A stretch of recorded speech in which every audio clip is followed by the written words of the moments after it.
It's a fundamental right in a democracy, but some Winnipeg City councillors want to study the idea of restricting where people can protest. We want our neighborhoods to be peaceful. Charleswood Tuxedo Westwood councillor Evan Duncan brought a motion to Tuesday's Executive Policy Committee meeting, calling for a buffer zone around what he calls vulnerable institutions. Protests are welcome. It's a part of our democracy, but we don't want you showing up at schools. We don't want you showing up at places of worship. We don't want you showing up at cultural centers. Winnipeg police have said they are dealing with an increasing number of protests and counter-protests, putting a strain on their resources. The motion doesn't single out specific events, but recent years have seen protests over conflicts between Israelis and Palestinians, and rallies outside hospitals against COVID health measures. Duncan's motion proposes a 100-meter buffer zone around places like schools, hospitals, community and cultural centers, and places of worship.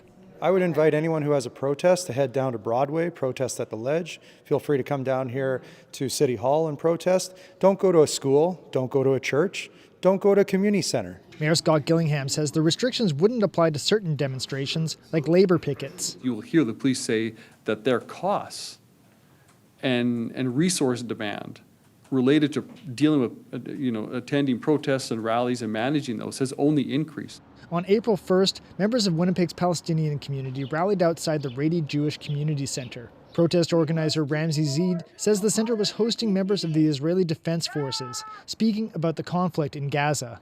Zeid thinks Duncan's motion is directed at people like him. I think we're being singled out. I think we're being probably discriminated against. I think that they're trying to take away our charter and rights and freedoms to rally and protest freely. The motion calls for staff to come back with a bylaw in 90 days. Cameron McLean, CBC News, Winnipeg.